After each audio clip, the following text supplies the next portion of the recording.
شهر رمضان الذي أنزل فيه القرآن.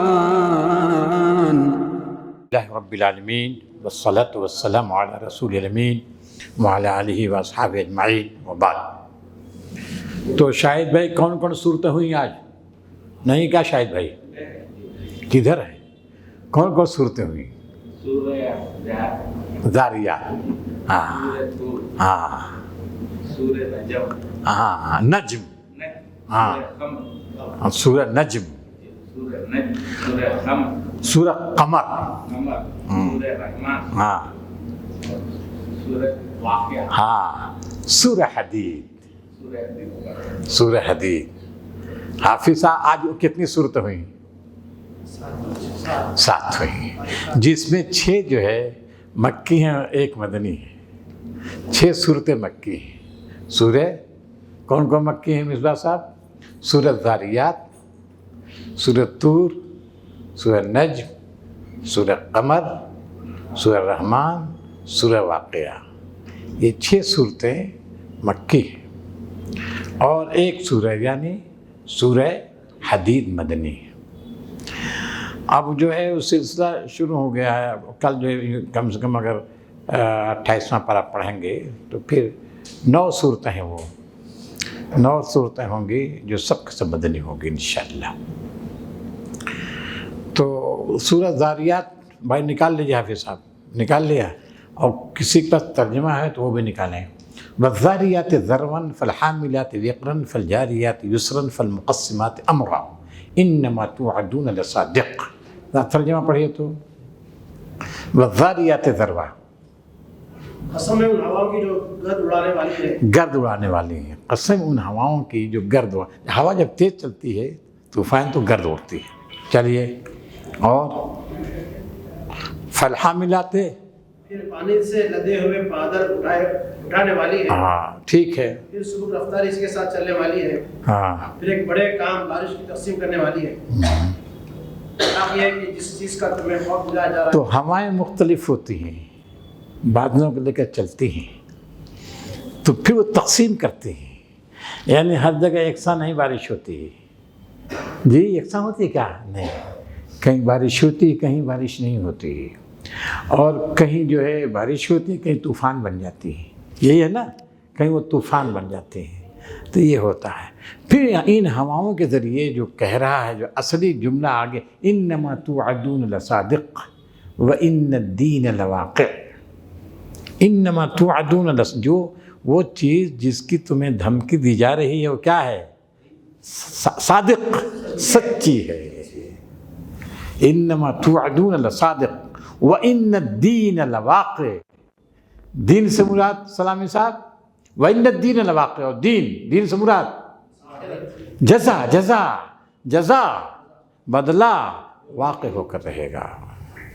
اب دیکھیے شہادت دی گئی ہواؤں کو پیش کیا گیا ہے بطور شہادت. کس چیز پر شہادت کی طرف پیش کیا جا رہا ہے ہواؤں کو؟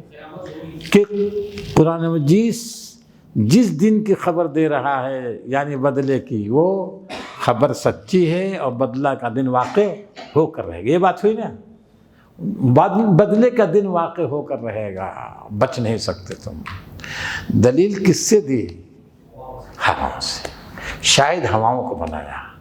تو شاہد بھائی ہواؤں کو شاہد کیسے بنایا ہے؟ تو ہم کو سمجھائیے. یہ بات دیکھیے عفیف صاحب غور سے سنتے ہیں. جتنی قومیں تباہ کی گئی دنیا میں، اور ذکر کر دیا ہے قوم نوح، قوم عاد، قوم ثمود کا، تو دیکھیے باقاعدہ ذکر کیا ہے نا.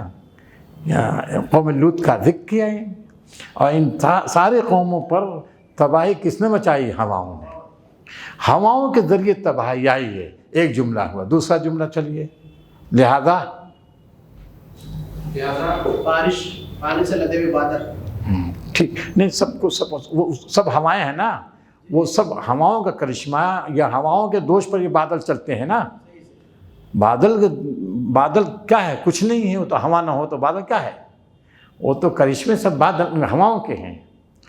تو گویا کہ وہ کندھا کن کا استعمال؟ ہواؤں کا کندھا استعمال ہو رہا ہے، اسے بدنیاں چلتی ہیں۔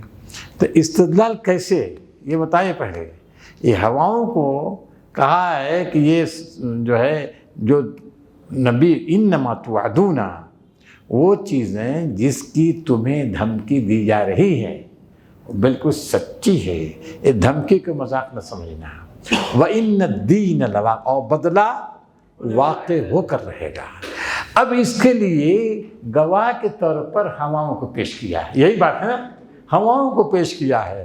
تو اب دیکھیے وہ بتا رہے ہیں کہ ہواؤں کو کیوں پیش کیا ہے، کیسے ہوائیں شہادت دے رہی ہیں کہ قیامت واقع ہو کر رہے گی۔ اس کو ذرا سمجھائیے، ابھی بات کلیئر نہیں ہوئی عفیف صاحب، ذرا سمجھائیے کیسے۔ انسان صبح و شام اور ہر موسم میں دیکھتا ہے کہ بادلیں آتے ہیں، ہوائیں چلتی ہیں، بارشیں ہوتی ہیں، یہ یقینی چیز ہے۔ اسی طریقے سے قیامت بھی یقینی طور پر آتے ہیں۔ ٹھیک ہے، ماشاءاللہ ماشاءاللہ، حافظ سلامی صاحب نے بات بتائی، ماشاءاللہ بہت اچھی چیز ہے۔ دیکھیے خطیب ہیں، اکبر صاحب خطیب ہیں، خطابت کے اس میں یہ بہہ گئے، اتنی خطابت کی ضرورت نہیں ہے، بس ایک جملہ بولیے آپ، ایک جملہ۔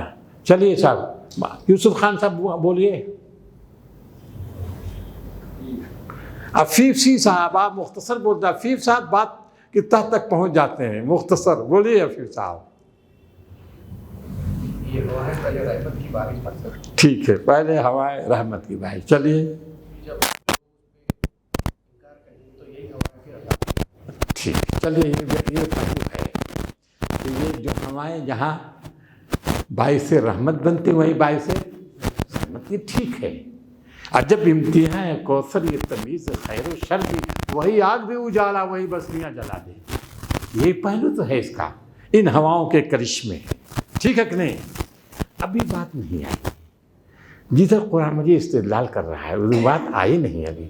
آپ کی بات بھی صحیح ہے اور ظاہر حفیظ صاحب کی بات بھی صحیح ہے، غلط نہیں بات ان کی، بات ان کی غلط نہیں ہے، اور ایک خاص انداز سے انہوں نے پیش کیا، بہت صحیح ہے۔ حفیظ صاحب کی بات بھی صحیح ہے مگر وضاحت نہیں کر سکے، ٹھیک ہے نا؟ اور کون؟ عبدالبائی صاحب وضاحت کیجئے تو۔ دیکھیے یہ ابھی حفیظ صاحب نے بتایا قوم نوح، قوم عاد، قوم ثمود پر جو عذاب آیا، اور اس پر بھی جو ہے اس پر جو عذاب آیا قوم فرعون پر، طوفانی ہوا چلی وہاں بھی، طوفانی ہوا وہاں بھی چلی ہے۔ تو سب جو ہے یہ یاد ہوگا آپ کو، ہے نا؟ توریت کا بھی بیان ہے، اور بعض مفسرین نے لے لیا اس کو، ہوا وہ جو وہ اٹھ گیا ہے نا، وہ ہوا کا کرشمہ تھا، تیز چلی اٹھ گیا وہ۔ تو صاحب گویا کہ ہواؤں کا کرشمہ ہر جگہ ہے، ٹھیک ہے نا؟ تو ہواؤں نے کیا کیا؟ ہوائیں کیا بن گئی ہیں؟ عذاب بن گئی، ٹھیک ہے نا؟ اور قوم نوح، قوم عاد، قوم ثمود کو تباہ کر دیا ہے دنیا میں۔ اب دیکھیے عفیف صاحب آپ بھول گئے ہیں، یعنی جس طرح سے اس دنیا میں قیامت صغریٰ برپا ہو سکتی ہے، ٹھیک اسی طرح چلیے باپ، بس وہی بات آپ بھول گئے، قیامت کبریٰ یہ دنیا میں پوری تاریخ ہے نا، اس کو کوئی جھٹلا نہیں سکتا کیا کہ ان قوموں پر عذاب آیا ہے۔ کون سا عذاب آیا؟ ہواؤں کے ذریعے عذاب آیا، ٹھیک ہے نا؟ ہوائیں چلی ہیں، حاصل طوفان، کنکر پتھر کی بارش ہوئی، زبردست بارش ہوئی، ان ہواؤں کے ذریعے ان قوموں کو تباہ کر دیا گیا، یہی نا؟ تو گویا ان ہواؤں کے کرشمے سے چھوٹا عذاب آیا ہے دنیا میں، ٹھیک ہے؟ ٹھیک اسی طرح کیا ہو جائے گا؟ بڑا عذاب آ جائے گا۔ یعنی جو ہستی قیامت صغریٰ برپا کر سکتی ہے وہ قیامت کبریٰ، بس یہ بات ہے، یہ ثابت کر رہا ہے، ٹھیک ہے نا؟ اچھا یہ اب میں آگے چلوں گا تھوڑا سا۔ یہ حضرت ابراہیم کا قصہ بیان کیا ہے، فرشتے آئے، هل أتاك حديث ضيف إبراهيم المكرمين إذ دخلوا عليه فقالوا سلاما قال سلام قوم منكرون فراغ إلى أهله فجاء بعجل فقربه إليهم فأوجس قالوا لا تخف لا تخف کل جو پڑھا آج تو بہت دھیرے سے پڑھا قالوا لا تخف کو کل جو اتنا زور سے انہوں نے پڑھا، اولاد اتنا کھینچا تھا، یعنی آواز اتنی بلند کر دی تھی کہ اس کی روح کے مطابق نہیں ہے۔ کہہ رہے ہیں ابراہیم اور وہ فرشتے کیا، اگر آپ کا لا تخف ایسے ہوگا تو ڈر جائے گا، بولیے وہاں سے ڈرو نہیں، ارے ڈرو نہیں، ایسے نہیں بولو گے ڈرو مت، تب تو کیا ہو جائے گا؟ بولیے جو ڈرنے کا وہ ہے وہ کیا ہے؟ بھائی ڈرو مت یہ نا، اور کہیں بہت زور سے ڈرو تو کیا ہو جائے گا؟ ڈر جائے گا نہیں، بولیے آپ تو حافظ صاحب نے پڑھا، یہ قصور انسان نہیں بیچارے کا دھیرے دھیرے دور ہو جائے گا، دھیرے دھیرے جب یہ ترجمہ پڑھنے لگے گا نا دور ہو جائے گا، کہاں اچھالے کہاں دبائے، ہے کہ نہیں؟ تو اچھا ایک بات، دوسری بات یہ ہوگی عبدالباری صاحب کہ وہ جب آئے ہیں فوراً کیا کیا بچھڑا لے۔ اچھا شاہد صاحب کیا انہوں نے پوچھا کچھ کھائیں گے کچھ پئیں گے، پوچھا کیا؟ نہیں پوچھا۔ کیوں نہیں پوچھا؟ صحیح صاحب آداب ضیافت کے خلاف ہے، عربوں کی آداب جو ضیافت کے آداب اس کے خلاف ہے کہ مہمان سے پوچھیں کچھ لے آئیں، کچھ کھائیں گے، پانی نہیں پیئیں، چائے چاہیے، یہ سب نہیں پوچھا ہے نا، کیونکہ یہ جو بڑی وہ توہین ہے مہمان کی، تو دیکھیے انہوں نے پوچھا نہیں۔ ایک بات، دوسری بات یہ عذاب کا ذکر ہے، ایک چیز اس سورہ میں ہے جس پر گفتگو ہم کریں گے تھوڑی سی، وہ آیت مشہور ہے وَمَا خَلَقْتُ الْجِنَّ وَالْإِنسَ إِلَّا لِيَعْبُدُونِ، کہ میں نے انسانوں اور جنوں کو پیدا کیا کس لیے؟ عبادت کے لیے۔ عبادت کا مطلب کیا ہے؟ ایک سوال ہے، اور یہ بنیادی سوال ہے، سمجھیے بنیادی سوال ہے، عبادت کا مفہوم کیا ہے؟ بولیے۔ بالکل صحیح ہے، عبادت کے اندر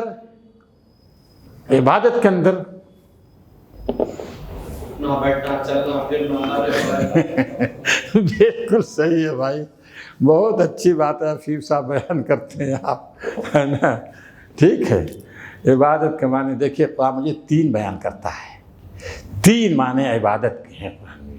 ایک تو ہے پرستش کرنا، یعنی انسان اور جنوں کو اللہ نے اس لیے پیدا کیا ہے کہ وہ صرف اور صرف خدا کی پرستش کر رہے ہیں۔ پرستش میں یہ نماز وغیرہ سب شامل ہے، نماز جو پڑھتے ہیں اس کی پرستش کر رہے ہیں، کس کی؟ اللہ تعالیٰ کی، ہے نا؟ پرستش اللہ تعالیٰ کی۔ اور عبادت کا مفہوم جو بتوں کے لیے وہ استعمال کرتے ہیں وہ پرستش کے معنی میں۔ دوسرا معنی عبادت کا غلامی، گویا کہ ہم نے انسانوں کو پیدا کیا کس لیے؟ اپنی غلامی کے لیے، ہمارے غلام ہیں، آقا نہیں ہیں، یہ غلام ہے، کس کے غلام ہیں؟ اللہ۔ تیسرا معنی کیا ہے؟ نہیں بندگی والا ہو گیا، بندگی کا ہو گیا، بندگی کے معنی غلامی ہے نا، بندگی معنی بندہ معنی غلام، بندگی معنی غلامی۔ تیسرا معنی کیا ہے؟ اصل معنی وہ ہے، اب بولیے عفیف صاحب۔ تیسرا معنی اطاعت، فرما برداری، اطاعت کے معنی ہیں۔ تینوں معنی میں قرآن مجید استعمال کرتا ہے، اور جہاں جہاں ہوگا وہ تینوں معنی مراد۔ یہاں جو ہے ہم نے انسانوں کو پیدا کیا کس لیے؟ صرف اللہ کی پرستش کر رہے ہیں، اور اس لیے کہ صرف اللہ کے غلام ہیں، اور اس لیے کہ صرف اسی کی اطاعت اور کسی کی اطاعت نہیں۔ سب باقی بتانی حاضری ہیں جی، سروری زیبا اسی ایک ذات کے لیے ہے، اور پھر باقی جتنے سب بتانی حاضری ہیں ان کی کوئی حیثیت نہیں ہے۔ قرآن مجید یہ پیش کر رہا ہے کہ عبادت اللہ تعالیٰ کے لیے۔ اب عبادت کے ساتھ اور جوڑ دیجئے کہ ایک انسان کا خلیفہ بھی ہے نا، خلافت کا مطلب کیا ہے؟ اللہ کے احکام کی تنفیذ۔ عبادت کے ساتھ خلافت بھی ہے نا، اور کیا ہے اس کے بعد؟ امانت ہے، ہم نے امانت پیش کی، سب نے انکار کیا، انسان نے اٹھایا ہے۔ امانت کا مطلب کیا ہے؟ وہ ذمہ داری، خلافت کی ذمہ داری اس نے اٹھائی ہے، خلافت کی ذمہ داری اس نے اٹھائی ہے، تو عبادت ہو گیا، خلافت ہو گئی، امانت ہو گئی۔ یہ ساری چیزیں کس لیے ہیں؟ عدالت جی، عبادت، خلافت، امانت، عدالت، ان اللہ یامرکم ان تؤدوا الامانات الی اہلها، ٹھیک، واذا حکمتم بین الناس ان تحکموا، بولیے ان تحکموا بالعدل، یہ امانت تمہیں سپرد کی ہے، اس امانت کا تقاضا ہے کہ جب تم لوگوں کے درمیان فیصلے کرو تو کیسے منصفانہ فیصلہ، اسی میں جا کر مکمل ہوگا جو آپ نے بتایا، اس میں اطاعت بھی ہے، اس میں بندگی بھی ہے، اس میں غلامی بھی ہے، سب معنی ہوگا اسی وقت جب کہ یہ سارے خلافت کو بھی اپنے سامنے رکھا ہے، جی عبادت کے ساتھ خلافت کو بھی سامنے رکھیں اور امانت کو بھی سامنے رکھیں اور عدالت کو بھی سامنے رکھیں۔ بعض لوگوں نے یہ لے لیا کہ انسان صرف بندگی یعنی پرستش، یعنی صرف نماز پوجا پاٹ کے لیے، تو اس لیے نہیں ہوا۔ تو بات عفیف صاحب کی جو پوری زندگی ہے، پوری زندگی میں انسان غلام ہے اللہ تعالیٰ کا، پوری زندگی میں انسان اس کی اطاعت کرے گا، کسی اور کے لیے، یہ بات ہے۔ تو اب یہ ہے ایک معنی اور بتا رہے ہیں کہ جو انسان جو ہے غلام، مومن غلام اللہ تعالیٰ کا، تو مومن جو غلام ہوتا ہے، غلام اب جو ایک خادم ہوتا ہے، مزدور ہوتا ہے، تو اس کی ڈیوٹی ہوتی ہے 4 گھنٹہ 8 گھنٹہ 10 گھنٹہ یہ ڈیوٹی ہوتی ہے، لیکن غلام کی ڈیوٹی پوری ہے، پوری ہے جی، 24 گھنٹے کو آزاد نہیں ہے۔ ایک شاعر کہتا ہے اس کا اچھا معنی بیان، وَإِنِّي لَعَبْدُ الضَّيْفِ مَا دَامَ نَازِلًا، کہتا ہے شاعر کہ میں اپنے مہمان کو دیکھتا، میں عربوں کے دیکھے مزاج کیا تھا، ایک شاعر عرب شاعر کہتا وَإِنِّي لَعَبْدُ الضَّيْفِ مَا دَامَ نَازِلًا، جب تک ہمارا مہمان رکھتا میں اس کا غلام ہوتا ہوں، غلام ہوتا ہوں، یعنی ہر وقت اس کی خدمت کے تیار رہتا ہوں۔ تو یہ ہے، تو عبد الضیف، عبد مانے غلام، عبد مانے غلام، آزاد نہیں رہتا۔ تو یہ ہوئی بات۔ قرآن حکیم اس سلسلے میں فی السلم کافہ بھی کہا ہے۔ ہاں لیا جائے گا تجھ سے کام دنیا کی امامت کا، بالکل صحیح فرمایا، بالکل صحیح فرمایا۔ تو آپ کو اگر جو لوگ کہتے ہیں عبادت کا معنی پرستش، اور بس اس کو لے دے گا کہاں تک محدود کر دیتے ہیں، کہاں تک؟ مسجد تک، بولیے مسجد تک، تو وہ ساری چیزیں رہ جاتی ہیں خلافت۔ بھائی فیصل صاحب، اگر نماز کی بات ہوتی تو خلیفہ جو ہے کہا ہے نا، فرشتوں نے کیا کہا تھا، کاہے بنا رہا ہے ان کو، خلیفہ کیوں بنا رہا ہے؟ ہم نے تو تیری تسبیح بیان کرتے ہی ہیں دن رات، نحن نسبح بحمدک ونقدس لک، تیری تقدیس، تیری تحمید، تیری تعریف، تیری تسبیح ہم کر رہے ہیں، دن رات لگے ہوئے ہیں، تو پھر خلیفہ بنانا کیا ہوگا، ہے کہ نہیں؟ کہا تھا نا۔ تو اگر وہی ہوتا، اور پھر یہی نہیں کہ فرشتوں کو چھوڑ دیجئے آپ، بلکہ پوری کائنات قرآن مجید کہتا ہے، پوری کائنات کیا کر رہی ہے، کل قد علم صلاتہ و تسبیحہ، یہ پوری کائنات اپنی نماز جانتی ہے، نماز پڑھ رہی، پوری کائنات نماز پڑھ رہی، پوری کائنات سجدہ کر رہی ہے کہ نہیں؟ تو معلوم یہ ہوا کہ اسی کے لیے تھوڑی نہیں پیدا کیا گیا ہے، انسان کو پیدا کیا گیا تاکہ احکام الہی کی تنفیذ کرے۔ یا داؤد انا جعلناک، یا داؤد انا جعلناک خلیفۃ فی الارض فاحکم بین الناس بالعدل، اے داؤد ہم نے تم کو زمین میں خلیفہ بنایا ہے، لہذا تیری ذمہ داری کیا ہے، لوگوں کے درمیان بس یہ بات ہے۔ خلافت کا مطلب ہی یہ ہے کہ اللہ کے احکام کی تنفیذ اس دنیا میں ہو، احکام اپنے جو آئے گا وہ نافذ کرنے کے لیے ہرگز نہیں، یہ تو بنایا ہے جن نے انسانوں کو پیدا کیا تاکہ اس کے احکام کی یہاں تنفیذ ہو۔ یہ بات ہو گئی۔ بڑے بڑے علماء پوری زندگی کو لیتے ہیں عبادت کے اندر، تمام زندگی کو، بعد میں ادھر آ کر جو لوگوں نے تھوڑا وہ کر نہیں، عبادت کے خاص مفہوم ہو گیا، عبادت کا خاص مفہوم ہو گیا، اور عبادت بالکل محدود زندگی تک، دنیا کے اور جو کام ہے سب کو عبادت سے خارج کر دیا گیا ہے۔ یہ دور زوال کی بات سمجھ لیجیے، پہلے ایسا نہیں تھا۔ اچھا صاحب، اس کے بعد سورہ ایک چیز اور ہے، وما خلقت الجن والانس الا ليعبدون کے بعد کیا کہہ رہا؟ ما اريد منهم من رزق وما اريد ان يطعمون ان الله هو الرزاق ذو القوة المتين. چلیے اس آیت کی تھوڑی تشریح کر دینا ہے اس کے، کیونکہ اس کے بعد ہی آ گئی ہے. کیا کہہ رہا؟ ما اريد منهم من رزق، میں ان سے رزق نہیں چاہتا. کن سے؟ کن سے؟ ان جنوں اور انسانوں سے رزق نہیں چاہتا. یہ کہنے کی ضرورت کیوں پیش آ گئی منیف صاحب؟ یہ ضرورت کیوں پیش آ گئی کہنے کی؟ ما اريد منهم رزق وما اريد ان يطعمون، میں نہیں چاہتا کہ مجھے کھانا کھلائیں. ٹھیک ہے ٹھیک ہے بولیے، یہ کہنے کیوں ضرورت پیش آ گئی فرید صاحب؟ ما اريد منهم رزق وما اريد ان يطعمون ان الله هو الرزاق ذو القوة المتين. بولیے فیصل بھائی. ہاں ہاں بالکل صحیح فرمایا.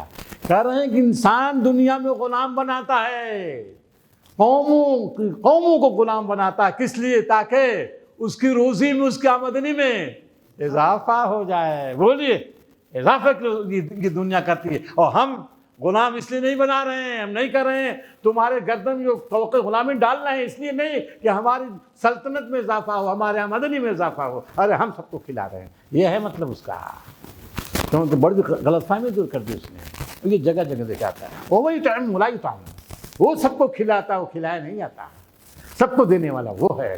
تو یہاں اس جو ہے سمجھے کہ شک کو یا اس اعتراض کو دور کیا ہے کہ ہم غلام اس لیے نہیں بنا رہے ہیں تاکہ ہماری سلطنت میں اضافہ ہو، آمدنی میں اضافہ ہو. ارے ہم تو سب کو دے رہے ہیں. یہ کس لیے ہے غلامی؟ جو انسان غلام ہے اس کے سامنے جھکتا ہے، اسی کے اطاعت کس لیے کرتا ہے سعید صاحب؟ اللہ کے فائدے کے لیے. اپنا فائدہ ہے. یہ ایک سجدہ جسے تو گناہ سمجھتا ہے، 1000 سجدوں سے دیتا ہے آدمی کو نجات. کس کا فائدہ ہوا؟ اللہ تعالیٰ کا فائدہ ہوا کہ انسان کا. یہ بات ہوئی. دیکھیے اب دیکھیے سورہ طور آ گئی ہے.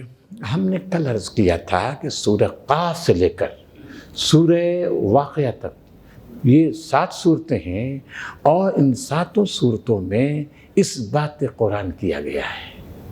سمجھ گئے کہ نہیں آپ؟ اس بات قرآن یعنی قرآن کی تعلیمات کو ثابت کیا گیا ہے، اور قرآن مجید کی تعلیم کے ساتھ ساتھ اس میں آخرت بھی شامل ہے.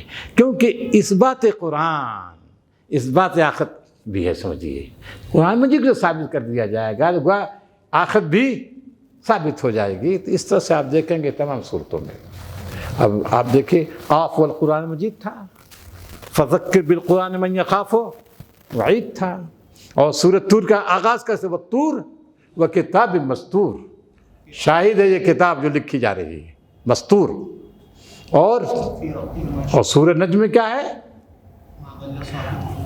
وما ينطق عن الهوى ما ضل صاحبكم وما غوى وما ينطق عن الهوى. یہ جو باتیں کر رہا ہے خدا کا کلام ہے، یہ وحی الہی ہے، یہ اس کا اپنا کلام نہیں ہے. ٹھیک ہے نا؟ اور پھر سورہ قمر میں سورہ قمر میں کیا ہے؟ وہاں ہے کہ نہیں؟ یہ بات ہے بار بار آ رہا. وَلَقَدْ يَسَّرْنَا الْقُرْآنَ لِلذِّكْرِ فَهَلْ مِن مُدَّكِرٍ. وَلَقَدْ يَسَّرْنَا الْقُرْآنَ لِلذِّكْرِ ترجیح ہے، ترجیح اسی کو تو بار بار اس کا یاد رکھیں. لَقَدْ يَسَّرْنَا الْقُرْآنَ لِلذِّكْرِ فَهَلْ مِن مُدَّكِرٍ. کیا ترجمہ ہوگا بھائی سلامی صاحب؟ سلامی صاحب لقد یسرنا القرآن للذکر فہل من مدکر. اور اس کے ذریعے سے ہمارے لیے قرآن کو ہم نے آسان کر دیا ہے للذکر یاد دہانی کے لیے. محمد صاحب قرآن بہت آسان ہے، کوئی کس محنت کی ضرورت نہیں ہے، نہ کچھ پڑھنے کی ضرورت ہے. آسان ہے قرآن مجید. بولیے قرآن مجید آسان ہے ایک دم. منیف صاحب لذکر قرآن مجید آسان ہے، سب سمجھ لیں گے، پڑھ لیں گے، سمجھ لیں گے آپ. بولیے پڑھنے حافظ صاحب سمجھتے ہیں سب آپ؟ کیوں قرآن مجید کا یسرنا القرآن للذکر، ذکر کے ہم نے قرآن مجید آسان کر دیا ہے، تب پڑھنے لکھنے کی ضرورت ہی نہیں ہے. بولیے یہ مطلب ہے کیا اکبر صاحب؟ ہم نے قرآن مجید کو آسان کر دیا، نہ اس کی گرامر مشکل ہے، نہ کچھ نہیں بھائی، آسان ایک دم۔ اب بتائیے، ملا وجہ 7 8 سال جا کر لوگ پڑھتے ہیں، ملا وجہ پڑھتے ہیں، بولیے کیا مطلب؟ سلامی صاحب، فحل میں مدکر، ہاں کوئی ہے نصیحت حاصل کرنے والا، ہاں کوئی ہے نصیحت حاصل کرنے والا۔ ہم نے قرآن کو آسان بنا دیا۔ دیکھیے یہ ترجمہ ہمارے اردو مترجمین نے کر دیا ہے نا۔ یسرہ کے معنی آتے ہیں کسی چیز کو کسی کے لائق بنا دینا، اس کو سازگار بنا دینا۔ جیسے گھوڑے کو جب زین وغیرہ کس دیتے ہیں تو گھوڑے کو سواری کے لائق بنا دیتے ہیں۔ تو قرآن مجید کو ہم نے لائق بنا دیا ہے، اس کو سازگار بنا دیا۔ کس کے لیے؟ یاد دہانے کے لیے۔ یہ جواب کس چیز کا ہے؟ وہ مطالبہ کر رہے ہیں کس کا؟ معجزہ کا۔ آپ نے دیکھا یہ کہاں کی آیت ہے سعید صاحب؟ سورہ قمر کے ہے نا، اور سورہ قمر کا آغاز اقتربت الساعہ وانشق القمر وَإِن يَرَوْا آیَةً يُعْرِضُوا وَيَقُولُوا سِحْرٌ مُسْتَمِرٌ۔ قیامت کی گھڑی آ گئی، چاند کے ٹکڑے ہو گئے۔ پھر اس کے بعد کیا کہہ رہا ہے؟ وَإِن يَرَوْا، بڑی سے بڑی نشانی دیکھ لیں جب بھی اعراض کریں گے، جب بھی اعراض کریں گے۔ یہ نشانی کو مطالبہ کر رہے ہیں۔ تو کوئی عذاب نہیں آئے گا، نشانی عذاب، کوئی نشانی کوئی معجزہ نہیں آئے گا۔ اس کے جواب میں ہم نے کیا کیا ہے؟ یاد دہانی کے لیے، معجزہ تو یاد دہانی کے لیے آئے گا نا بھائی، نصیحت کے لیے۔ کیا ہے؟ یہ قرآن مجید کو ہم نے سازگار بنا دیا ہے۔ کس کے لائق بنا دیا ہے؟ معجزہ کی جگہ کیا بنا دیا؟ یاد دہانی کے لیے۔ یہ ہے قرآن مجید، لائق بنا دیا ہم نے، آسان نہیں۔ آسان تو گڑبڑ ہو جائے گا۔ ہم نے قرآن مجید کو کیا بنا دیا؟ لائق بنا دیا ہے۔ کس کے لائق؟ یاد دہانی کے۔ اب قرآن مجید کے ہوتے ہوئے، یعنی دوسرے سب سے بڑا معجزہ کیا ہے؟ یہ قرآن مجید ہے۔ اب قرآن مجید کے ہوتے ہوئے کسی دوسرے معجزہ کے مطالبے کوئی ضرورت نہیں ہے، یاد دہانی کے لیے کافی ہے یہ قرآن مجید۔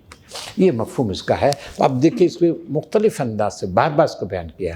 سورہ قمر میں قوم نوح، یہاں بھی عذاب جو آیا ہے قوم نوح پر، قوم سمود پر، قوم لوط پر، اور پھر قوم فرعون پر، ان سب کا ذکر ہے، اختصار کے ساتھ ذکر ہے، کر دیا ہے۔ اور یہ عذاب جو ہے اس قوم سمود کے سلسلے میں ایک دن اور بھی ہم نے بتایا تھا۔ قوم سمود کا جو اعتراض تھا حضرت سمود پر، کیا کذبت سمود، کیا ہے کذبت؟ ہاں آگے، ہاں نہیں بھائی یہاں کیا ہے؟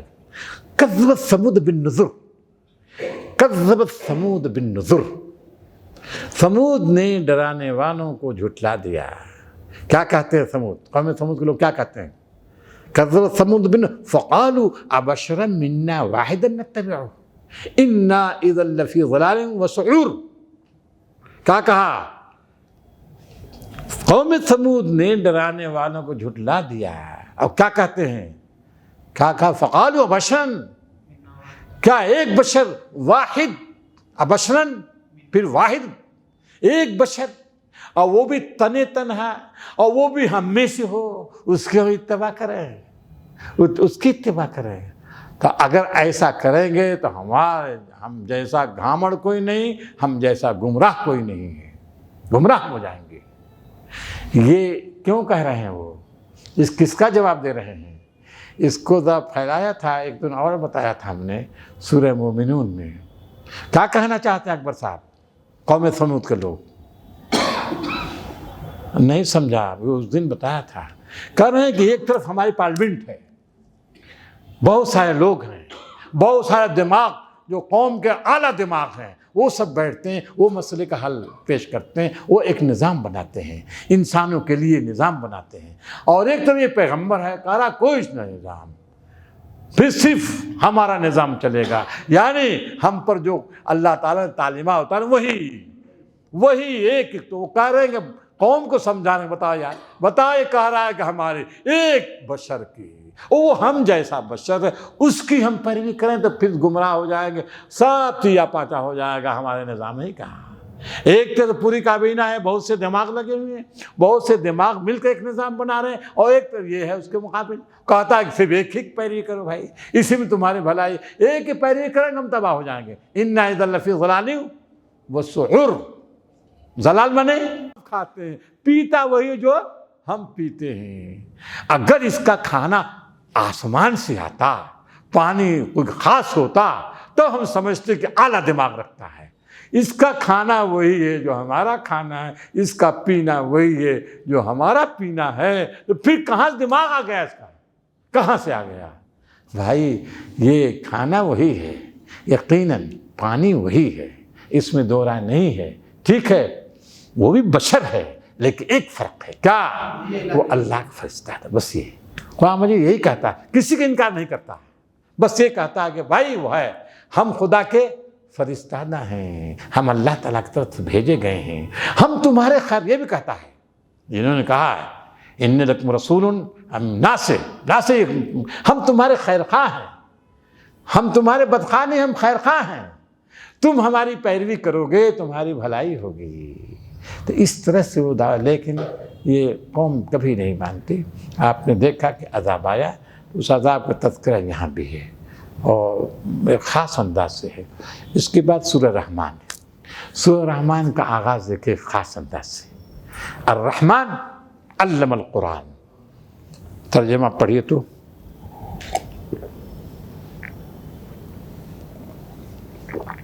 رحمان نے اس قرآن کی تعلیم دی، رحمان نے اس قرآن کی تعلیم دی، اس قرآن سے مراد یہ دیکھیں سورہ رحمان بھی مکی سورہ ہے نا، اور مکے کے آخر دور میں نازل نہیں ہوئی ہے، مکے کے ابتدائی دور میں سمجھیے نازل ہوئی ہے یہ۔ تو قرآن سے مراد کیا ہے یہاں؟ قرآن سے مراد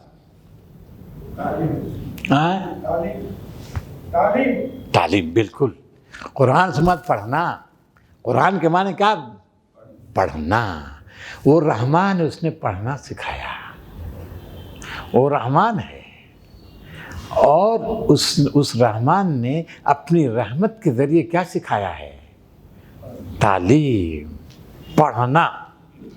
یہ سورہ رحمان میں پڑھنا ہے، اور سورہ جو ہے کیا کہتے ہیں علق، سورہ علق کی ابتدائی آیات سلام صاحب کیا ہے؟ پہلی آیت کیا ہے سورہ علق کی؟ ارے جو غار حرا میں نازل ہوئی، اقرا، اقرا، کیا مطلب؟ پڑھنا، وہی ہے نا۔ اور یہاں بھی وہ رحمان ہے۔ اقرا کے بعد کیا ہے؟ وربک الاکرم، اکرم کے معنی، اکرم کے معنی نہایت فیاض، نہایت سخی، خیر کثیر کا سرچشمہ، خیر کثیر کا سرچشمہ وہ ذات ہے۔ اس لیے کیا کیا اس نے کیا کیا؟ اقرا وربک الاکرم الذی علم بالقلم، جس نے تعلیم دی، کس کی؟ قلم کی تعلیم، قلم کے ذریعے تعلیم دی۔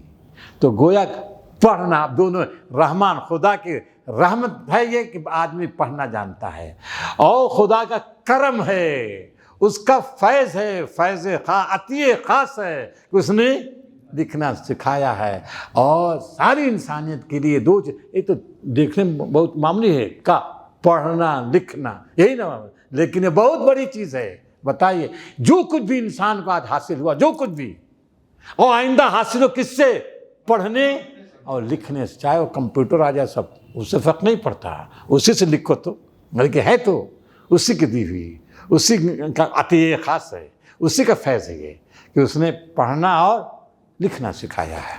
اس کے بعد کیا ہے سورہ رحمان میں؟ آگے کیا ہے؟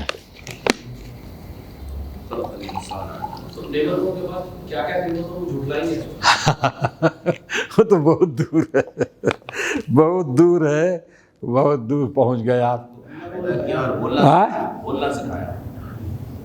ہاں، پھر اسی سے پڑھنے سے پھر آگے کیا؟ بچہ مکتب میں جاتا، پھر اس کے بعد کیا ہوتا ہے؟ بولتا ہے، پھر اپنی تعبیرات کرنے لگتا ہے، پھر کتاب میں لکھتا ہے، پھر سائنسی تحقیقات، علامہ البیان میں سب آ جائے گا۔ پہلے لکھنا، پڑھنا، مکتب، پھر اس کے بعد یونیورسٹی میں پہنچے وہ بیان، پھر جو کیا ہے؟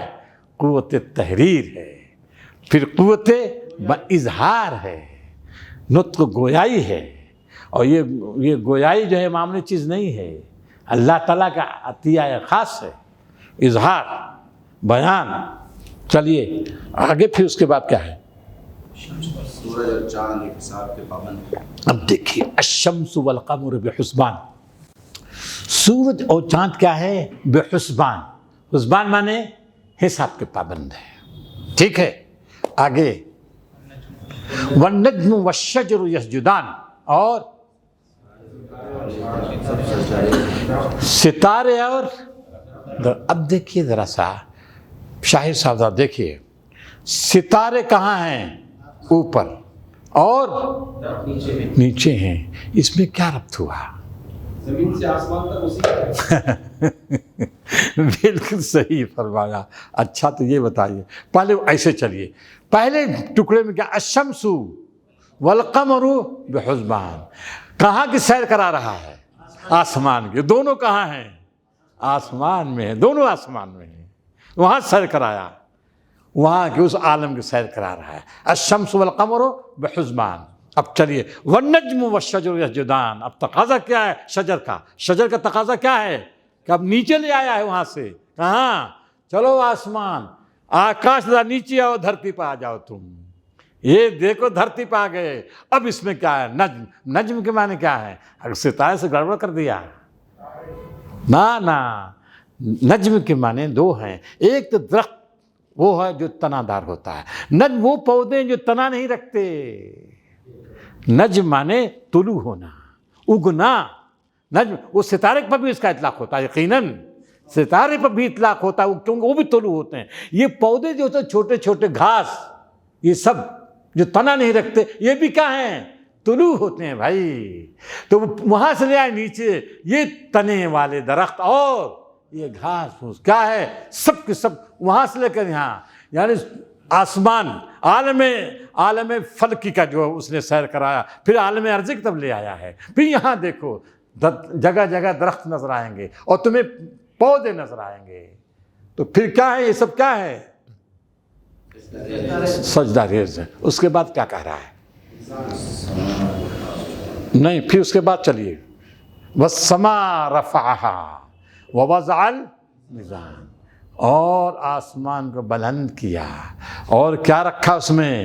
میزان۔ میزان سے مراد، میزان سے مراد توازن، عدل، اس میں عدل، نظام عدل رکھا ہے۔ وَالسَّمَاءَ رَفَعَهَا وَوَضَعَ الْمِيزَانَ۔ پھر اس کے بعد اب خطاب آ گیا کس سے؟ اب کائنات سے خطاب نہیں ہے، بلکہ خطاب کس سے ہے؟ اللہ تطغوا فی المیزان۔ خطاب کس سے؟ سرکشی نہ کرو، حد سے تجاوز نہ کرو، کس میں؟ فی المیزان، فی المیزان، نظام عادلانہ میں سرکشی نہ کرو۔ پھر کہتا وَأَقِیمُوا الْوَزْنَ بِالْقِسْطِ، اور کیا کرو؟ یہ خطاب انسان سے دیکھے، وَأَقِیمُوا الْوَزْنَ بِالْقِسْطِ، اور نظام توازن کو کیا کرو؟ قائم رکھو۔ قسط، یاد نا نظام، اس کو کیا کرو؟ قائم کرو۔ وَلَا تُخْسِرُوا الْمِيزَانَ، اور میزان عدل کو برباد نہ کرو۔ یہ دیکھیے چھوٹے چھوٹے جملوں کے ذریعے سمجھایا ہے۔ کیا سمجھایا؟ اب تقریر، سلامی صاحب، اب ہو سکتی ہے تقریر، اب آپ بولیے، سمجھائیے، تو سمجھائیے کیا سمجھانا چاہتا ہے۔ یہ سارے چیزوں کو اللہ تبارک تعالیٰ اپنے بندوں کے سامنے رکھ کے بتا رہا ہے کہ جس طرح یہ ایک نظام چل رہا ہے اسی کے تحت تم بھی ہو، تمہیں بھی چاہیے کہ تم اس نظام کے پابند ہو جاؤ اور اس نظام کو بگاڑنے کی کوشش مت کرو۔ ٹھیک، بالکل صحیح فرمایا آپ نے۔ چلیے منیف صاحب، ذرا آپ وضاحت کیجیے اس کی۔ پیش کیا ہے جی، سورج، چاند، ستارے بھی آ گئے، اس میں عالم بالائی منزل سب آ جائیں گے، ستاروں کو تو نہیں لیا اس وجہ سے کہ 2 نشانیاں عظیم ترین آ گئی ہیں، اس میں سب شامل ہو گئے، بالائی کائنات، پھر ارضی کائنات میں ادھر کہ سب سے یہاں جب دیکھیں گے تو کیا نظر آئے گا؟ سب سے پہلے درخت نظر آئیں گے، یہی نا، جھاڑ، یہ سب نظر آئیں گے فطری اعتبار سے۔ تو پھر اس کے بعد جو ہے کس انداز سے استدلال کر رہا ہے، ایک بات آپ نے بتائی ہے، منیب صاحب کیا بتائیں گے آپ؟ ایک نعمت کا اظہار کر کے پوچھا جا رہا ہے۔ عبد الباری صاحب بولیے، تو اہم ترین آیت ہے، اس وجہ ہم روک رہے ہیں آپ کو، اہم ترین آیت ہے یہ، چلیے۔ یہ سب ایک عادلانہ نظام میں بنے ہوئے ہیں، اگر تم اس میں خلل ڈالیں گے، اس کے خلاف کریں گے تو مطلب سب پوری کائنات کے تم الٹا کریں گے۔ الٹا، بالکل صحیح ہے، بولیے یوسف خان صاحب۔ جس طرح سے پوری کائنات میں عدل قائم ہے، توازن قائم ہے، اسی طرح زمین کے بھی عدل قائم ہو۔ بس یہ بات ہوئی، یعنی تھوڑا سا اس کو، آپ کی بات میں وضاحت، آپ سب لوگوں کی باتوں کو میں اور واضح انداز پیش کر دیتا ہوں تاکہ آپ کے ذہن میں بیٹھ جائے۔ سورج اور چاند اور ستارے لے لیجئے، یہ ہیں، کہاں ہیں؟ آسمان میں ہیں، ٹھیک ہے؟ کوئی ٹکراؤ ہے آپس میں؟ کوئی تصادم ہے؟ نہیں ہے، جبکہ سب فلک میں تیر رہے ہیں، کوئی ٹکراؤ نہیں، کوئی تصادم نہیں۔ اچھا، یہ پھر ادھر دیکھیے، ان کو لے لیجئے، یہاں پوری کائنات کو لے لیجئے آپ، اور انسان کو چھوڑ دیجئے، انسان کے علاوہ جتنی مخلوقات ہیں ان میں کوئی ٹکراؤ ہے؟ کوئی تصادم ہے؟ جنگل لے لیجئے، درندوں کو، شیر کو، ببر کو، بھالو، سب کو لے لیجئے، جنگل ہے، آپ کہتے ہیں کہ جنگل کا قانون، اسی لیے کہتے ہیں کہ وہاں کوئی قانون ہی نہیں، لیکن ذرا آپ بتائیے کیا شیر آپس میں ٹکراؤ کرتے ہیں؟ لڑ جاتے ہیں؟ بھالو آپس میں ٹکراؤ کرتے ہیں؟ لڑ جاتے ہیں سب ایک طرف سے؟ بھالو اور شیر اٹھتے ہیں، یا شیر اٹھتے ہیں اپنے اس سے چراگاہوں سے آ کر دوسرے شیروں پر ایک دم چڑھ دوڑنا، ایسا ہوتا ہے کیا؟ نہیں، یہ کتے ہیں، آپ کتے ہیں، یہ کیا آپس میں لڑ جاتے ہیں ایک دم؟ ایک اس محلے کتے اس میں جا کر ایک دم ایک طرف سے سب کو کاٹ کھاتے ہیں، ایسا ہوتا ہے؟ نہیں نہیں نہیں، کتا بھی ہے، ایک دوسرا کتا ہے کہ بھونکے گا، اس کو بھونکتا ہے، یقیناً بھونکتا ہے، دور تک دوڑائے گا، مگر ایک حد تک جا کر پھر رک جائے گا، وہ حد کتنی ہے اس کی وہی جانتا ہے، آگے نہیں جا سکتا کتا، کیونکہ وہ فطری چیز ہے، ہم نہیں جانتے کہاں اس کی حد ہے، وہ جانتا ہے کہ ہماری حد ہے، آگے نہیں جا سکتا۔ وہ کہہ رہا ہے، تم دیکھ رہے ہو کہ پوری کائنات میں، سورج میں، چاند میں، ستاروں میں، جی جنگل کے بھیڑیوں میں، درندوں میں، ہر جگہ کیا ہے؟ ایک نظام نافذ ہے، ہر چیز اپنے ضابطے کے پابند ہے، بس ضابطے کی پابند ہے، اس وجہ سے تم دیکھو ہر جگہ امن ہے، شانتی ہے، سکون ہے۔ اے انسانوں، اگر تم امن چاہتے ہو، شانتی چاہتے ہو، سکون چاہتے ہو، تو پھر اللہ کا دیا جو نظام ہے، وہی نظام جو کائنات میں نافذ ہے، تمہارے لیے بھی ایک نظام اس نے دیا ہے، سرکشی نہ کرو، بغاوت نہ کرو، ورنہ بغاوت کے نتیجے میں کیا ہوگا؟ امن شانتی بھنگ ہو جائے گی، ولا تقسم الميزان، بہت بڑا خسارہ ہوگا۔ اے انسانوں، تم سوچو تم کیا، یہ ہے سچ میں سورہ حدید انہوں نے پڑھی ہے نا، سورہ حدید دیکھیں، یہاں تو یہ مکی سورہ ہے، سورہ رحمان مکی ہے نا، اور اس کے بعد سورہ واقعہ ہے، اس کے بعد سورہ حدید حضرت سورہ حدید میں جو آیت آگئی اس سے ملتی جلی ہے، کیا ہے؟ لقد ارسلنا رسولنا بالبینات وانزلنا معهم الكتاب والميزان ليقوم الناس بالقسط وانزلنا الحديد فيه بأس شديد ومنافع للناس وليعلم الله من ينصره رسله بالغيب ان الله قوي عزیز۔ اب اکبر صاحب دیکھیے، وہاں ابھی ایک سورہ کے بعد آ رہی ہے سورہ، بے شک ہم نے تمام انبیاء کو بھیجا اس دنیا، کس لیے بھیجا تھا منظور صاحب؟ تاکہ اس دنیا میں کیا ہو؟ نظام عدل قائم ہو۔ انبیاء کی بعثت کا مقصد یہی ہے کہ نظام عدل قائم ہو، اور انبیاء کے بعد کس کی ذمہ داری ہو گیا فیف صاحب؟ کونوا قوامین بالقسط شہداء اللہ، یہ ہماری ذمہ داری ہو گئی نظام عدل قائم کرنے کے لیے۔ اچھا، جب نظام عدل قائم کرنے کے لیے اٹھیں گے تو کیا دنیا قائم کرنے دے گی؟ نہیں دے گی روڑا اٹکائے گی. روڑا اٹکائے گی نہیں. جو روڑا اٹکائے گی تو کیا ہے, کیا ہوگا؟ جنگ ہو جائے گی. اتارا ہے وہی جنگ, یعنی ہتھیار اتارا اس نے. ہتھیار کس لیے ہے؟ تاکہ اس دنیا سے ظالم جو ہیں, ناانصافی کرنے والے ہیں, ظلم ڈھانے والے لوگوں پر, تو ان کا کیا ہو؟ خاتمہ ہو. خاتمہ کیسے ہوگا؟ کیسے خاتمہ ہوگا؟ جنگ کے ذریعے, جنگ کے ذریعے. اسی وجہ سے سورہ حدید والی جو آیت ہے یہ کم نازل ہوئی. بھائی پانی لیا, آ گیا پانی, ماشاءاللہ. گفتگو ذرا سا ہماری طویل ہو جا رہی ہے. اکبر صاحب گھبراتے تو نہیں آپ لوگ؟ نہیں گھبرا رہے ہیں, ٹھیک ہے. ہم چاہتے ہیں کہ آپ ایک مربوط انداز سے ہم بتائیں باتوں کو. شاہد بھائی جی, لوہا نازل ہوا جبکہ زمین سے پیدا ہوا. منزل الحدید. دیکھیے اللہ تعالیٰ جو زبان ہے نا, کچھ باریکیاں اس کی ہیں. انزلنا فراہم کرنے کے معنی میں ہے. انزلنا معنی فراہم کیا. اب دیکھیں کہتا ہے نا خلقکم من نفس واحدہ ثم جعل منها زوجها وانزل لکم من الانعام, اور ہم نے تمہارے لیے انعام کو اتارا ہے.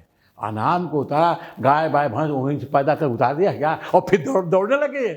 سوال یہ ہے, بولیے صاحب, پھر دوڑنے لگے. چلے کمال ہے. ارے تو مطلب اس کا کیا ہے؟ فراہم کیا. البتہ انزل کرتا ہے, گویا فراہم کرنے میں منشا اور سمجھے حکم کس کا ہے, تدبیر حکمت کس کی ہے. آپ کہتے ہیں ایسے کر دینے کے نہیں, بولیے اس کی ہے. جب ایسے ہو گیا تو پھر اس کے لیے انزلنا کر دیتا ہے. کچھ سمجھا کہ نہیں زبان کا نقطہ؟ انزلنا کیوں کہہ رہا ہے؟ کیونکہ اوپر سے ہو رہا ہے, اور ہمارا تصور ہے نا وہ تو ہر جگہ ہے, ہر جگہ ہے. وہ اللہ تعالیٰ کہتے ہیں ثم استوى علی العرش ہے. اس کی تعبیر کے لیے انزل کا لفظ استعمال کر دیتا ہے. سب کو فراہم کیا اس نے. یہ ہرگز نہیں کہ وہاں پہلے وہاں جو وہ ہوا پھر وہاں گرا دیا ہے اور سب دنیا میں سارے وہ سب محفوظ ہے. یہ سب باتیں نہیں ہے. یہ تو اس دھرتی میں وبارک فیہا وقدر فیہا اقواتا فی الارض, یہ ساری چیزیں, ساری صلاحیتیں اس نے زمین میں پیدا کر دی. جو چیزیں زمین میں پیدا کر دی اس کے لیے وہ استعمال کیا کرتا ہے؟ انزلہ استعمال کرتا ہے. کیوں کرتا ہے؟ تاکہ, بولیے کیوں کرتا ہے؟ تاکہ یہ تصور ہو کہ وہ اس کا فراہم کرنے والا کون ہے؟ اللہ تعالیٰ ہے. سب کا رشتہ اس سے جوڑ دیتا ہے تاکہ انسان اسی کا شکر گزار بننا بنے. اچھا صاحب, تو آپ نے ایک چیز وہ ہے نا اندر, یہ ہو گئی بات. دیکھیے وہ جو ہے سورہ حدید والی آیت ہے, یہ کیوں لقد انزلنا کہنے کی ضرورت کیوں پیش آئی؟ یہ کہنے کی ضرورت کیوں پیش آ گئی ہے؟ حسین صاحب خیریت ہے نا؟ اب دیکھیں حسین صاحب, یہ سورہ حدید سے لے کر سورہ تحریم تک کی جو صورتیں ہیں سب کے سب احد کے بعد نازل ہوئی ہیں. غزوہ بدر ہو چکا ہے, غزوہ احد ہو چکا ہے. غزوہ بدر میں آپ کو معلوم زبردست شکست ہوئی ہے, ٹھیک ہے. کس کو؟ مشرکین کو زبردست شکست ہوئی. اور پھر غزوہ احد میں کیا ہوا؟ غزوہ احد میں اس میں بھی شکست ہوئی زبردست. اس میں البتہ مسلمان کو نقصان پہنچا ہے. تو اب یہ جو ہے غزوہ احد ہی کے بعد سے مشرکین اور یہود پیش تھے کہ یہ کیسا نبی ہے اپنے لوگوں سے جنگ کرتا ہے, کیسا نبی ہے اپنے لوگوں سے جنگ کرتا ہے, خون ریزی کرتا ہے, مال لوٹتا ہے اور لوگوں کو غلام بناتا ہے. یہ نبی ہے, نبی نہیں ہو سکتا ہے. سمجھ گئے کہ نہیں آپ؟ یہ جنگ کرتا ہے. اسی کے یہاں جواب دیا گیا ہے. ہاں آج بھی یہ ہو رہی نا, اب وہ وہی فتنہ ہے یہودیوں کا. اس زمانے سے یہ فتنہ ہے جو کہا کہ یہ لٹیروں کا, ڈاکوں کی ٹولی ہے جس کا سربراہ یہ نبی ہے. اس زمانے میں کہا گیا, یہودیوں کا پروپیگنڈا تھا. اور یہ مشرکین کو بھی یہ کہتے, ان کو بھی سکھاتے تھے کہ ایسے ہی کہو, یہ نبی نہیں ہو سکتا. آپ کو معلوم ہے کہ مال غنیمت مسلمانوں کے لیے حلال ہے, لیکن یہودیوں کے کیا حرام تھا. مال غنیمت کو وہ جلاتے تھے, سارے مال غنیمت کو جمع کر کے اس کے بعد جلاتے تھے. کہتے یہ نبی ہو سکتا ہے؟ مال غنیمت خوب کھا رہا تھا. بتائیے, نبی ہو ہی نہیں سکتا. یہ ڈاکوؤں کی ایک ٹولی ہے. اور اس نے لوگوں کو جمع کر لیا ہے تاکہ حملہ کرو. یہ تھا ان کا اعتراض. اور اس میں اسی بنیاد پر کہا ہے لقد ارسلنا، تم ایسے، ارے ہم نے تمام انبیاء کو بھیجا اس دنیا میں. کس لیے بھیجا ہے؟ تمام انبیاء کو بھیجا. کس لیے اکبر صاحب؟ اس دنیا میں بھیجا ہے تاکہ نظام عدل قائم ہو. نظام عدل قائم کرنے کی ظاہر ہے کہ نظام عدل کب قائم ہوگا؟ کیسے قائم ہوگا؟ جنگ ہوگی. اور جنگوں میں لڈو نہیں بٹتے، معلوم ہے آپ کو. سر قلم ہوتے ہیں، لاشیں گرتی ہیں، کسی کا بازو کٹتا ہے، کسی کی ٹانگیں کٹتے ہیں، کسی گردن جاتا، یہی تو ہوتا ہے. تو بھائی اسی سے قائم ہوگا. یہ ان کا جواب دیا گیا ہے یہاں سے لقد ارسلنا سے. اور پھر کہا کہ دیکھو یہ عیسائیوں کا لیا، اور اس میں یہود بھی تھے شامل، نصارہ بھی تھے، سب تھے، نصارہ بھی. اس کو کہا ورہبانیت ابتدعوہا، اور رہبانیت جس کو انہوں نے ایجاد کر لیا ہے، رہبانیت کی ایجاد کیا ان نصارہ نے. اب یہ بھی آ گئے ہیں کہ ارے یہ نبی ہو ہی نہیں سکتا، یہ جنگ کر رہا ہے. نصارہ بھی اس میں شامل ہو گئے. جنگ، ارے ہاں بھائی تو بات صحیح ہے. ہمارے یہاں تو ایک گال اگر تمہارا دوسرا گال پیش کر دو، ارے ایسے کام چلے گا؟ نظام عدل ایسے قائم ہو سکتا؟ نہیں، یہ تو ہو ہی نہیں سکتا. اس میں جو توازن ہے، اس میں یقومون بالقسط، یہ امت وسط ہے نا بھائی، امت وسط ہے، درمیانی امت ہے. تو یہاں وہ نہیں کہ گال پہ، نہیں، یہاں کیا ہے؟ دونوں ہے. کیا اشداء علی الکفار، دونوں رہے گا، دونوں میں عدل پیدا ہوگا، ایسی تھوڑی نہیں. تو یہ کیا ہے ان کا کہ وہ رہبانیت ایجاد کر لیا، اور ہم نے اس کو فرض نہیں کیا تھا. البتہ اللہ کی رضا، تو اس کی انہوں نے رعایت نہیں کی. کیا مطلب؟ اب بتائیے یوسف صاحب، رہبانیت ہم نے فرض نہیں کی، انہوں نے اس کا ایجاد کر لیا، لیکن اس کا پھر رعایت اس کی نہیں کی. کیا مطلب؟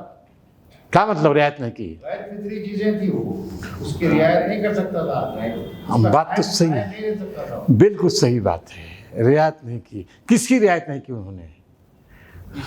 رہبانیت کی. کس کی رعایت نہیں کی؟ کس چیز کی رعایت نہیں کی؟ منظور صاحب سو تو نہیں رہے آپ؟ فما راؤہا، انہوں نے رعایت نہیں کی، اس کا لحاظ نہیں کر سکے. کس میں؟ بھائی دیکھیے، رہبانیت کو انہوں نے ایجاد کر لیا ہے. ہم نے ما کتبنا، ہم نے عیسائیوں پر رہبانیت فرض نہیں کی تھی. ٹھیک ہے نا؟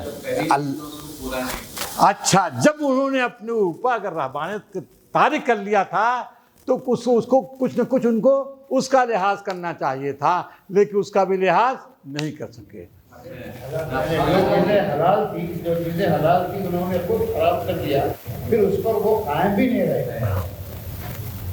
ٹھیک ہے، گویا اس کا مطلب یہ ہے کہ جو رہبانیت ایجاد کر لی تھی، ایجاد کرنے کے بعد کیا کرنا چاہیے تھا؟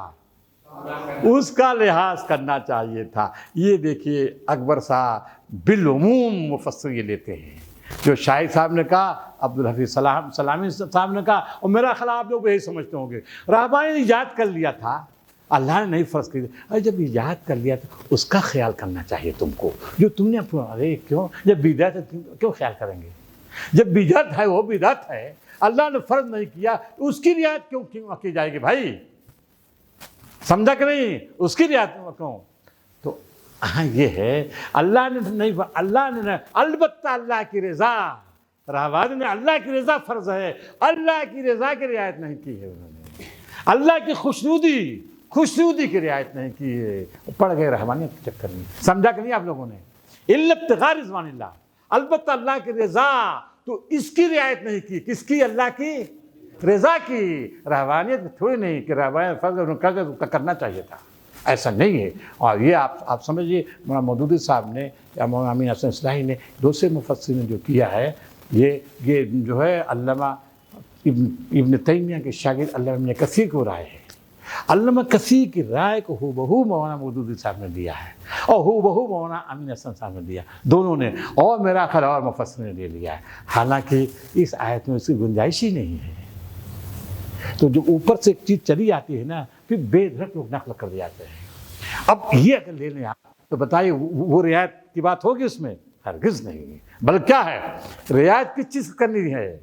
فرض کیا تھا؟ اللہ کی رضا، اللہ کی خوشنودی، تو اللہ کی خوشنودی بالائے طاق رکھ دیا انہوں نے، اور رہبانیت انہوں نے جو گھڑ لیا تھا اسی کے چکر میں پڑ گئے وہ۔ یہ نہیں کہ انہوں نے رہبانیت کی رعایت خوب کی، انہوں نے رعایت، لیکن رہبانیت تو فرض نہیں تھی، خود گھڑ لیا تھا، گھڑی ہوئی چیز کیوں رعایت کی جائے گی؟ یہ ہے۔ اب دیکھیے یہاں تک بات آ گئی، یہ سارے اعتراضات ان کا جواب دیا ہے۔ اب جو ہے سورہ رحمان کے بعد کون سورہ ہے؟ سورہ واقعہ میں دیکھیے جنت اور دوزخ کا نقشہ کھینچا ہے، ان لوگوں کا نقشہ کھینچا ہے جو کامیاب ہونے والے ہیں، جو ناکام ہونے والے ہیں، اور یہی آپ دیکھیں گے سورہ رحمان کے آخری رکوع میں بھی وہی چیز ہے، دو گروپ بنا دیا ہے، خصوصاً اہل ایمان کا تذکرہ ہے، اس میں خصوصاً اہل کفر و شرک کا بھی تذکرہ ہے تھوڑا سا، فَيَوْمَئِذٍ لَا يُسْأَلُ عَنْ ذَنبِهِ إِنسٌ وَلَا جَانٌ، پھر ہے یعرف المجرمون بسماہم فیؤخذ بالنواصی والاقدام، اور هذه جہنم التي يكذب بالمجرمین وغیرہ، یطوفون بینہا وبین حمیم، یہ سب ہے۔ لیکن اس کے بعد جو ہے اہل ایمان کا تذکرہ ہے۔ اہل ایمان کے تذکرے میں کیا ہے؟ کیا ہے؟ وَلِمَنْ خَافَ مَقَامَ رَبِّهِ جنت، دو قسم کے باغ ہوں گے۔ ایک باغ میں کیا ہوگا؟ وَلِمَنْ خَافَ مَقَامَ رَبِّهِ جنتان، پھر کیا ہے؟ ذوات افنان، مختلف قسم کے قسم کے ہوں گے، فیہما عینان تجریان، اس میں چشمے بہتے ہوں گے، اور کیا ہے؟ ہر قسم کے پھل ہوں گے۔ پھر اس کے بعد کیا ہے؟ مطاعنھا من استبرق، وہ ٹیک لگائے ہوں گے، کس پر؟ جس پر جو ہے کیا ہے؟ من استبرق کے ہوں گے۔ آگے کیا ہے؟ وجن الجنتین دان، اس کے بعد اس میں جو ہے وہ خواتین ہوں گی، کیا؟ نگاہیں نیچے رکھنے والے ہوں گے، ٹھیک ہے نا؟ پھر اس کے بعد آگے پھر دیکھیے، پھر آگے کر رہا ہے ومن دونہما، پھر اس کے بعد دو اور بھی باغ ہوں گے، ان کی کیا خصوصیت؟ اس میں بھی طرح طرح کے باغ ہوں گے۔ پھر آگے کیا کہہ رہا ہے؟ حور مقصورات فی الخیام، حوریں ہوں گی کس میں رہنے والی؟ خیموں میں رہنے والی۔ بتانا مقصود یہ ہے کہ یہ جو نعمتیں ہیں وہ عجم کا بھی خیال کیا، عرب کا بھی خیال کیا ہے۔ پہلی جو ہے نا وہ ایرانیوں کے تہذیب، تمدن، قالین اور استبرق وغیرہ، یہ آشنا کون ہے اس سے؟ ایرانی ہیں۔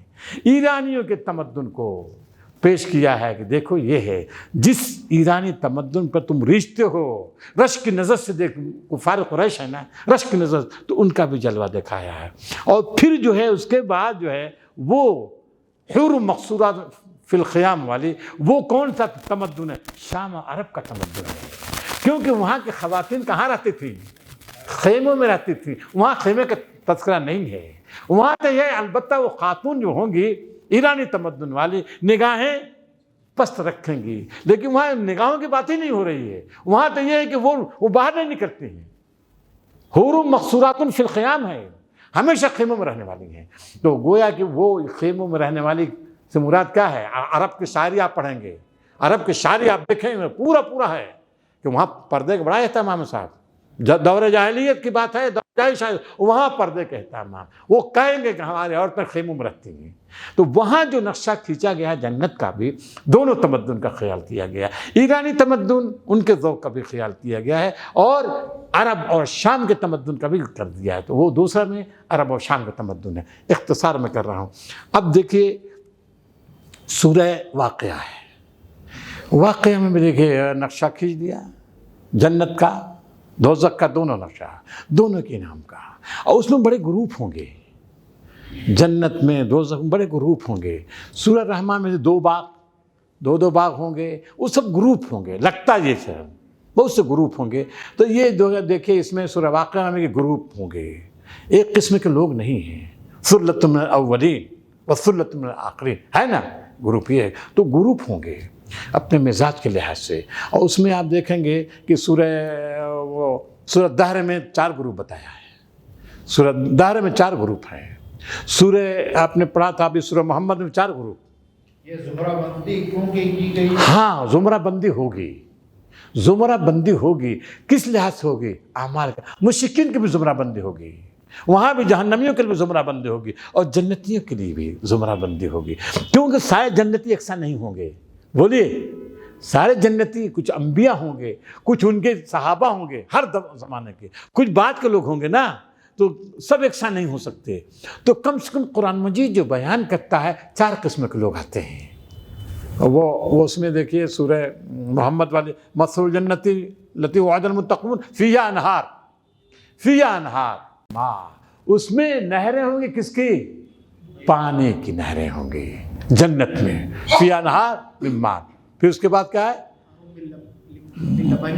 وانہار من لبن، اور کس کی ہوگی؟ دودھ کی نہریں ہوں گی، دودھ کی نہریں ہوں گی. اور وانہار من عسل مصفی، اور وانہار من خمر لذۃ للشاربین، اور شراب کی نہریں ہوں گی. اور وانہار من عسل مصفی، اور شہد کی نہریں ہوں گی. یہ 4 قسم کے ہیں. تو لگتا یہ ہے کہ زمرہ بندی ہوگی، یہ 4 قسم کی جو نہریں ہیں یہ 4 قسم کے افراد ہوں گے، 4 قسم کے ہوں گے. لگتا ہے دیکھیے کہیں 2 سورہ اس میں تو 2 قسم کے، ثلۃ من الاولین وثلۃ واصحاب الشمال ما اصحاب الشمال، اصحاب الیمین وغیرہ تذکرہ کرتا ہے نا، تو اس میں جو ہے مختلف ہوں گے. سورہ جو ہے سورۃ دہر میں، سورۃ دہر میں ہے کیا ہے؟ ان الابرار یشربون من کأس کان مزاجها، پئیں گے، ابرار پئیں گے، اپنے ہاتھوں سے پئیں گے. ان الابرار یشربون من کأس کان مزاجها کافورا عینا یشرب بها العباد عباد، اس کو پئیں گے اللہ کے بندے، یفجرونها تفجیرا، اپنے روم تک لے جائیں گے نکال کر، شاخ در شاخ کر کے. اس کے بعد کیا ہے؟ یوف، کیوں پئیں گے یہ انعام؟ کیوں؟ یوفون بالنذر، اپنے نذر انہوں نے پورے کی، جو اللہ سے عہد کیا تو اس کو نبھایا ہے، اس وجہ سے ان کو انعام ملا. آگے چلیے، آگے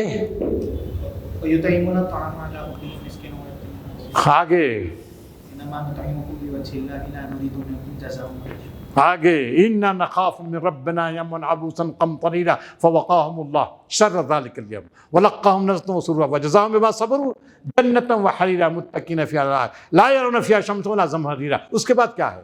ودانية عليهم ظلالها وذلت قطوفها تذليلا. اس کے بعد پھر کیا ہے؟ ويطوف عليهم. اب دیکھیں کیا ہے ويطوف عليهم، وہاں کیا تھا؟ وہاں یہ ہے کہ وہ پی رہے ہیں اپنے ہاتھ سے خود. ایک گروپ ایسا ہوگا وَيَطُوفُ عَلَيْهِمْ، خود سے نہیں پی رہے ہیں بلکہ وَيَطُوفُ عَلَيْهِمْ، کون پلا رہا ہے؟ چھوٹے چھوٹے بچے، غلمان پلا رہے ہیں ان کو پلا، وہ خود گردش کر رہے ہیں. جیسے اچھا اعلیٰ قسم ہوٹل میں کیا ہوتا ہے، چھوکے رہتے ہیں نا، اور لے کے ایک دم ہر چیز لے کر جاتے ہیں ان کے پاس. تو ایک طبقہ وہ ہے یطوف علیہم، یا ولدان مخلدون نہیں ہے کیا؟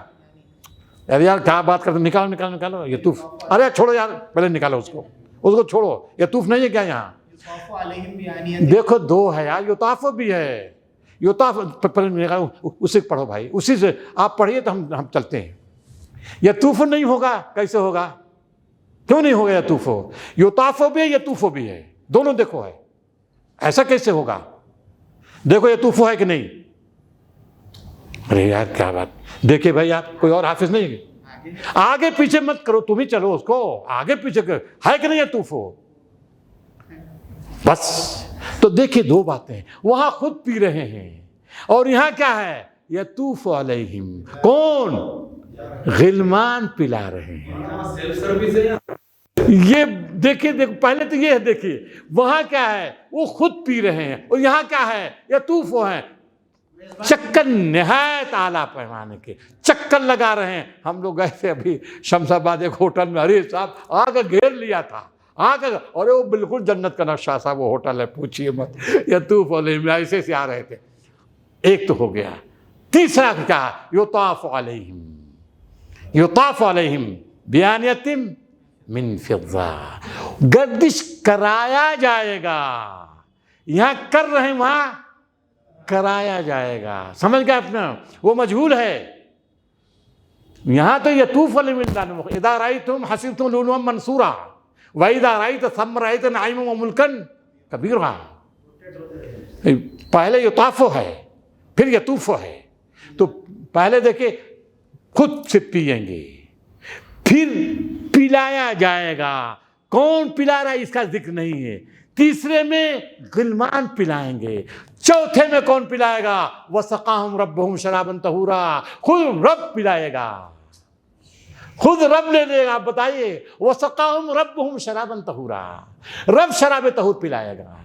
یہ چار ہے. دیکھیے سمجھ گئے کہ نہیں؟ خود پئیں گے پھر پلائے جائیں گے پھر پلائیں گے, غلمان پلائیں گے. یہ تیسرے نمبر کے ہیں. یہاں پہ ولدان. ہاں یار ولدان مخلدون کیا بات کرتے ہو. یطوف علیہم ولدان مخلدون ہے نا. اب ٹھیک تو ہے. اذا رأیتم حسبتم لؤلؤا منثورا یہ موتی کی طرح لگیں گے آپ کو. نہیں دیکھیے یوں سمجھیے پہلے کیا ہے خود سے پئیں گے, دوسرے پلائے جائیں گے, تیسرے کون پلائے گا؟ غلمان چھوکرے پلائیں گے, اور چوتھے میں رب پلائے گا. یہ ہے. تو اس کا مطلب یہ ہوا کہ کیا ہے زمرہ بندی جو آپ کر رہے ہیں درجہ بندی ہوگی. یہ قرآن مجید بیان کرتا ہے جس کا ذکر سورہ واقعہ میں ہے. تو آپ دیکھیں اس کا تو ہم نے آخر میں بہت لمبا ہو گیا, اب اسی میں بس کرتا ہوں. وہ سورۃ دہر بھی آئے گی, سورۃ دہر آئے گی تو انشاءاللہ اس میں آپ تو کہہ ہی دیا ہے, اس میں کیا کریں گے گزر جائیں گے. بہرحال اللہ تعالی ہم سب کو توفیق دے, قرآن مجید کو پڑھیں, سمجھ کر پڑھیں, عمل کریں اور اس کے مطابق زندگی گزاریں. ربنا آتنا فی الدنیا حسنۃ وفی الآخرۃ حسنۃ وقنا عذاب النار. وصلی اللہ تعالی علی خیر خلقہ محمد وعلی آلہ وصحبہ اجمعین برحمتک یا ارحم الراحمین. بہت شکریہ.